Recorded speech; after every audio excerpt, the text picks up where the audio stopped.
Kutipan Babat Tanah Jawi tentang Geger Pacino, episode ke-11. Pasukan Cina bersiap memukul Semarang. Di Semarang heboh oleh berita Kapten Singseh akan menyerang kota. Pasukannya sudah bersiap berangkat. Kumendur lalu memanggil seorang perwira kompeni dari etnis Cina, bernama Letnan Giong. Sesampai di loji, si letnan dipenjara. Berita ini sudah menyebar ke seluruh kota dan membuat geger orang-orang Cina di Semarang. Mereka kemudian lari ke timur menuju Tanjung Welaan dan bergabung dengan pasukan Kapiten Singseh. Sementara itu, 3 punggawa Kartosuro yang membawa pasukan bantuan sudah tiba di Semarang. Kumendur merasa lega melihat kedatangan pasukan 3 punggawa tersebut.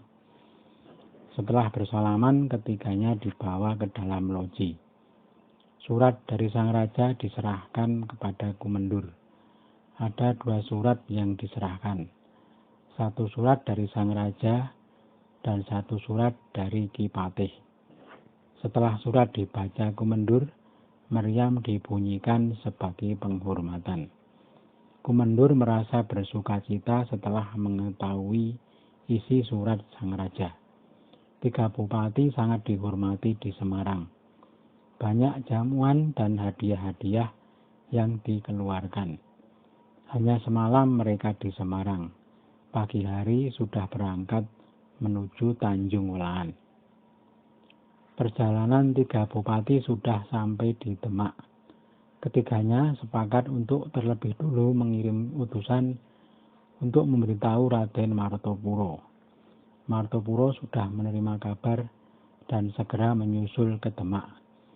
Pasukan Martopuro kemudian bermarkas di Tenggara Kota. Selama 3 malam, ketiga punggawa berada di Demak. Lalu setelahnya berangkat mendekati Tanjung Welaan.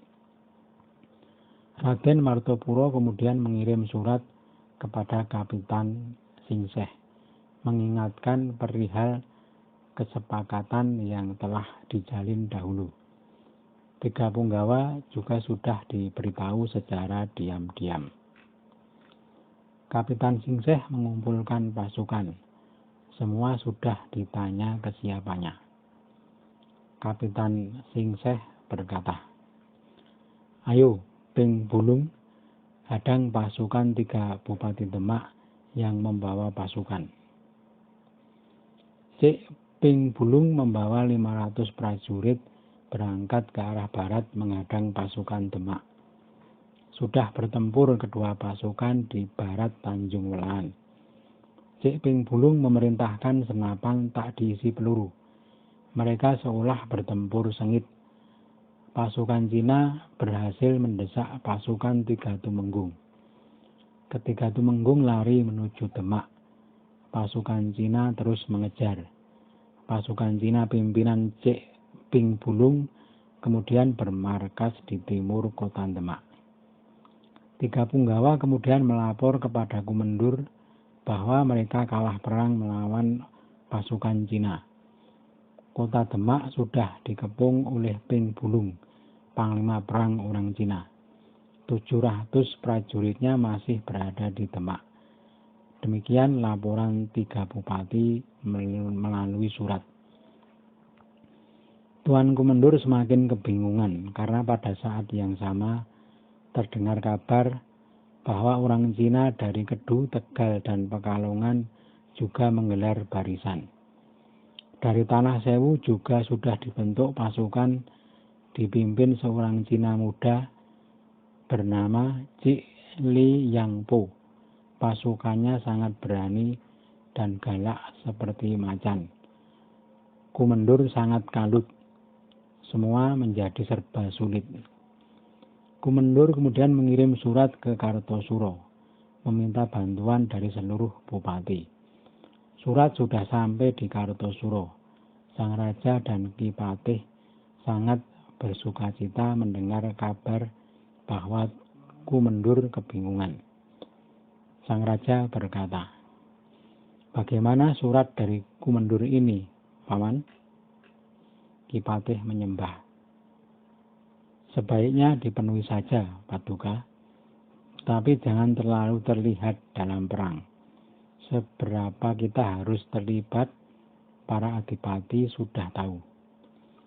Adipati Jayaningrat masih punya banyak pasukan. Bisa diambil beberapa.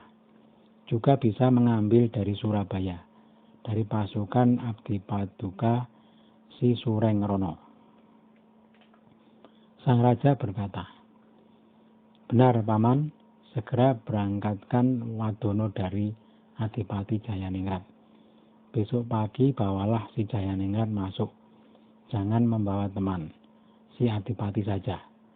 Juga aku minta Paman Surengrono. Ki Patih menyembah dan keluar dari istana. Sesampai di rumah, Ki Patih memanggil Kapten Langpel untuk datang ke kepatihan. Setelah Kapten datang, Ki Patih segera memberitahukan rencana selanjutnya.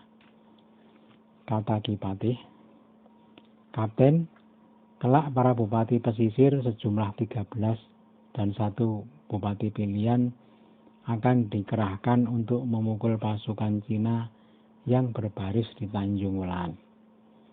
Kapten sangat suka mendengar penuturan Ki Patih. Berkata sang kapten, baik, nanti saya mengirim surat untuk memberitahu Tuan Kumendur. Ki Patih berkata lagi, kirimkan saja bersama surat sang raja yang akan dikirim oleh Adipati Jayaningrat. Besok pagi para bupati akan berangkat. Kapten minta pamit kepada Ki Patih. Pagi harinya pasukan para bupati sudah bersiap di sepanjang jalanan depan kepatihan. Pasukan yang berada di depan loji berasal dari Pamalang dan Kendal, dipimpin Patih Pamalang dan Patih Kendal. Ki Patih memberi pesan-pesan kepada kepala pasukan yang akan berangkat. Setelah selesai mereka menyembah dan segera memberangkatkan pasukan. 13 bupati masing-masing membawa pasukan 2 bendera. Hanya Adipati Jayaningrat yang membawa 7 bendera.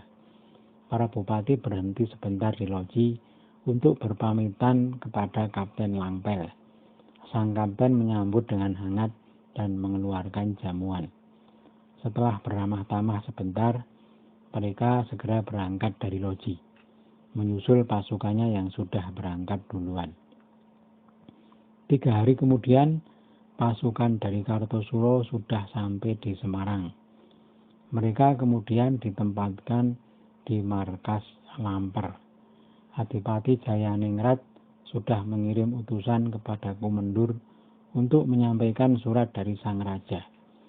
Kedatangan para bupati sangat dihormati oleh Kumpeni.